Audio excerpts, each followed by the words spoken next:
Dude, that is the loudest 415 setup I've ever heard.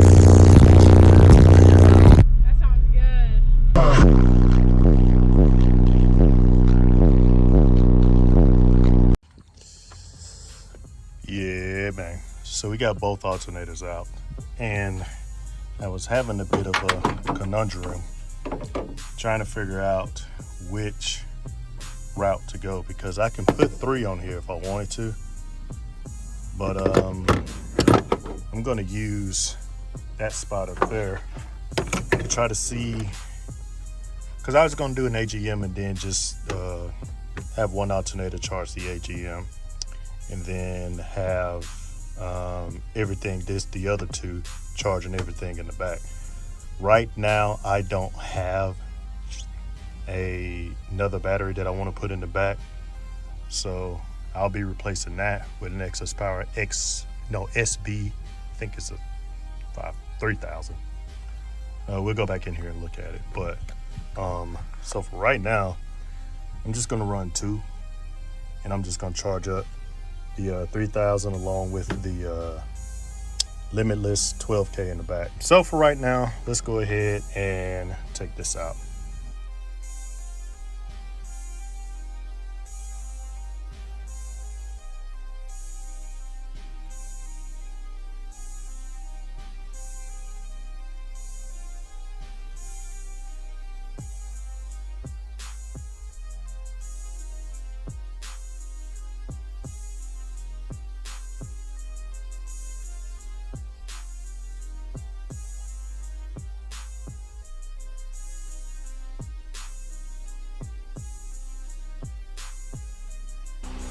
So here's the ultra cap, and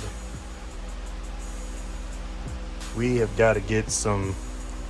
So the way I'm gonna do this through a charge station, and I got the negative on here and the positive along with a light.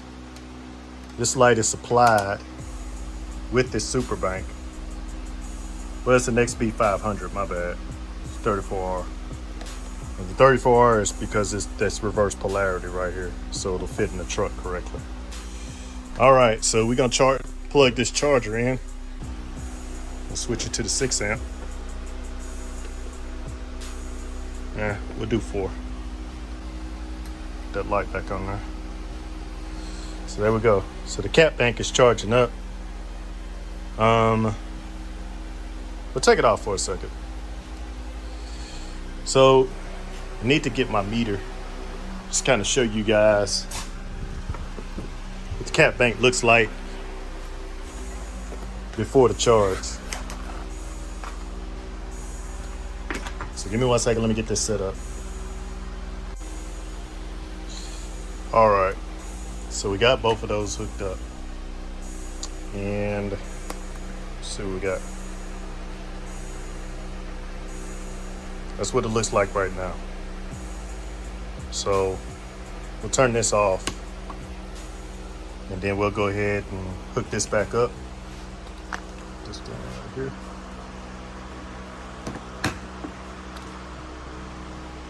We'll hook this back up so it can be charging. We'll leave that on there until the light goes out, and then once it goes out, it'll be charged up. While that's doing that, we'll continue to intermittently check the voltage.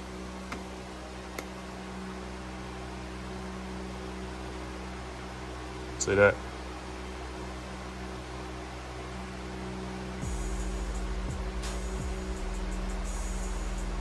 So it's going up, and that's what we want.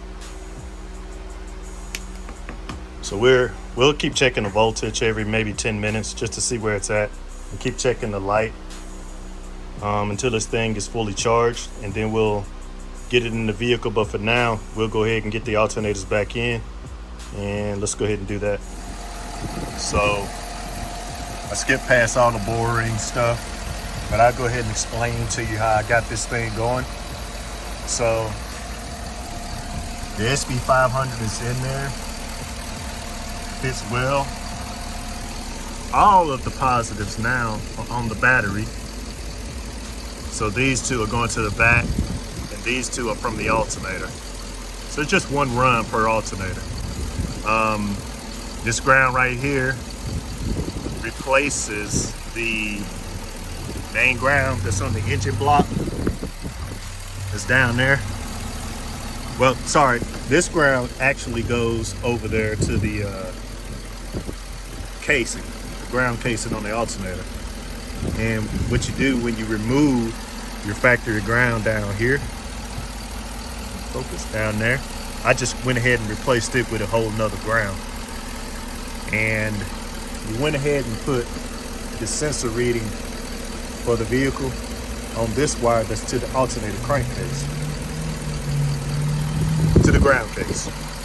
And then here's another ground that goes back around there as well. So there's two grounds basically for each alternator that's hitting to the battery. So the ground case right here is grounded to the back here to this alternator. And then there's another ground down there to the chassis or the body frame, whatever you want to call it. So yeah, that's it. And I'm gonna show you how this thing starts up. All right, so I'm gonna let y'all hit this start up real quick. Hopefully this camera don't fall. I'm gonna let y'all hit this start up with that new thing. I done had this on for about 10 minutes now. So it says to leave it on for a while before I put a load on it, on this alternator. So I done had it on for quite some time now. Need to do a little bit more wire tiring. But yeah, check out how it sounds. Like, you could tell the significant difference from when you don't have this on and then when you do. So check this out.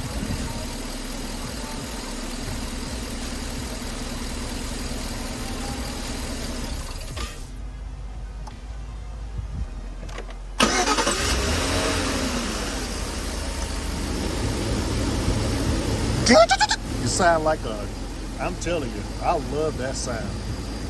Don't forget to comment, like, subscribe, and shoot, man. That's it. Peace out.